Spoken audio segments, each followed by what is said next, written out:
It was early in the morning, the kind of crisp and serene dawn that promised a day of teaching and contemplation. The temple courts in Jerusalem were just beginning to fill with people eager to hear the words of the esteemed rabbi, Jesus of Nazareth. He had become known far and wide for his wisdom, his compassion, and his profound understanding of the scriptures. As he sat down to teach, the crowd settled into a hushed expectancy, hanging on his every word. Jesus' presence had a magnetic effect. Men, women, and children gathered around him, their faces illuminated with hope and curiosity. The temple was more than just a place of worship. It was the heart of the community, where people came to seek solace, wisdom, and answers to life's pressing questions. Today was no different. Among the crowd were not only his followers but also skeptics and seekers, all drawn by the promise of truth and enlightenment. Suddenly, the tranquility of the moment was shattered. A commotion arose from one side of the courtyard.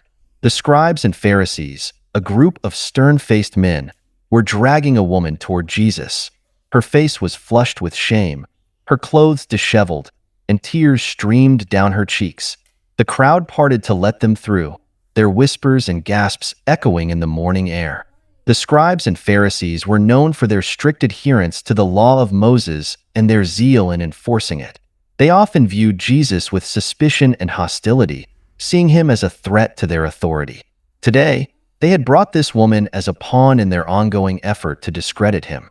With a rough shove, the Pharisees made the woman stand before Jesus and the assembled crowd. One of the leaders, his eyes cold and calculating, addressed Jesus. "Teacher," he said, with a note of mock respect, "this woman was caught in the act of adultery. In the law, Moses commanded us to stone such women. Now what do you say?" The question was a trap, carefully devised to put Jesus in a difficult position. If he upheld the law and sanctioned the stoning, he would be seen as harsh and merciless, undermining his message of compassion. If he advocated for mercy, he would be accused of disregarding the law of Moses, thus weakening his credibility as a teacher. The tension in the air was palpable as the scribes and Pharisees waited for Jesus' response. According to the law of Moses, adultery was indeed a grave sin, punishable by death. The Pharisees had brought forward an undeniable case, one that left little room for ambiguity. They were confident that they had trapped Jesus in an inescapable dilemma. The crowd watched with bated breath, their eyes darting between the accused woman, the accusers, and Jesus. The woman's fate seemed sealed, her sin exposed for all to see. The air was thick with judgment, and the ground beneath her feet felt like it was crumbling away. The scribes and Pharisees were trying to trap Jesus to have grounds to accuse him. They stood with their arms crossed, eyes narrowed, awaiting his response. Their question was not born out of a genuine desire for justice, but from a deep-seated animosity towards Jesus and his growing influence among the people.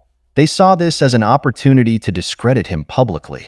Instead of responding immediately, Jesus stooped down and began to write on the ground with his finger. This unexpected action puzzled the onlookers and momentarily diffused the tension. What was he writing? Why wasn't he answering the accusers directly? The crowd leaned in, trying to catch a glimpse of the mysterious marks he was making in the dust. Jesus' action was deliberate and symbolic. By stooping down and writing on the ground, he shifted the focus away from the woman's sin and onto a deeper reflection. It was as if he was inviting everyone present to pause and consider their own hearts and motivations. The scribes and Pharisees, however, were not deterred. The accusers kept pressing Jesus for an answer, their voices growing louder and more insistent. "What do you say, Rabbi? Should she be stoned according to the law of Moses?" Their persistence underscored their impatience and their desire to force Jesus into a corner. The woman stood trembling, each moment feeling like an eternity.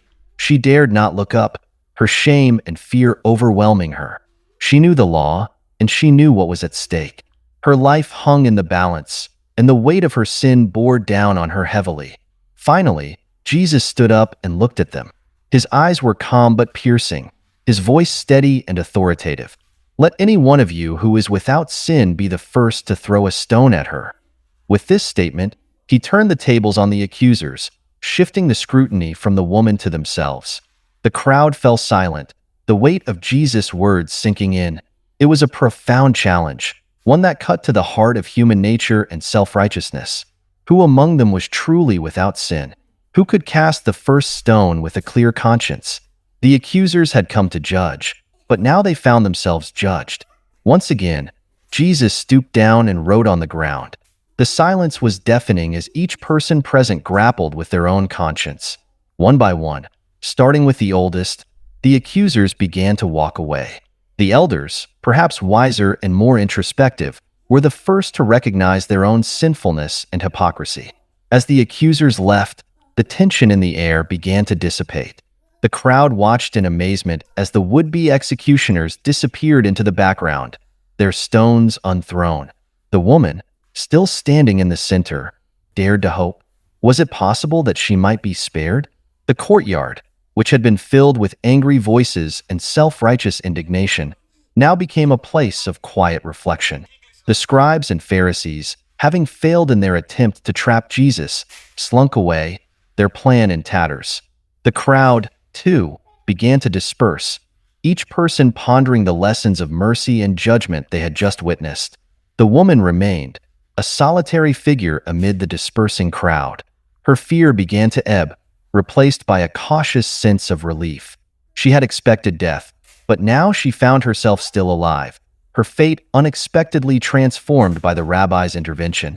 Jesus was left alone with the woman still standing there. He straightened up and looked at her, his expression gentle and compassionate. He saw her not just as a sinner, but as a human being, flawed yet deserving of dignity and mercy. "Woman," he asked her, "where are they? Has no one condemned you?" The question was both rhetorical and deeply personal. In that moment, Jesus acknowledged her humanity and offered her a chance for redemption.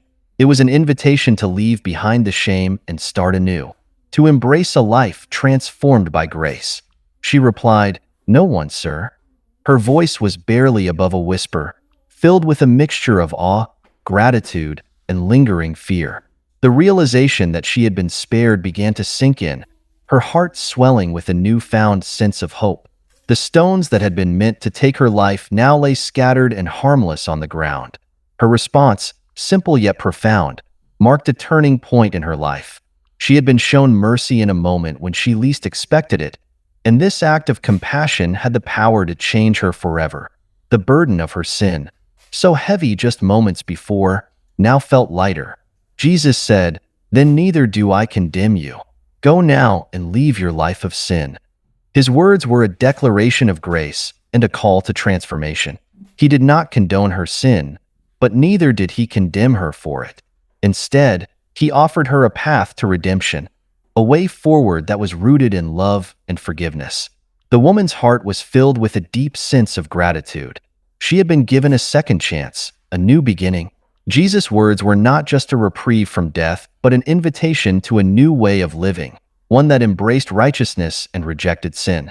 The woman left the temple courts, her steps unsteady but her heart resolute. The memory of this encounter would stay with her forever, a reminder of the grace she had received and the new life she was called to lead. She knew that the path ahead would not be easy, but she was determined to honor the mercy she had been shown. The crowd, too, dispersed with a new understanding. They had witnessed a profound lesson in mercy and judgment, one that would resonate in their hearts and minds. Jesus had not only saved a woman's life, but had also taught a powerful lesson about compassion, humility, and the nature of true justice. As the sun rose higher in the sky, the temple courts returned to their usual bustle, but the impact of that morning's events lingered. The story of the woman caught in adultery became a powerful testament to Jesus' teaching and his revolutionary approach to the law. It reminded all who heard it that mercy triumphs over judgment and that no one is beyond the reach of grace.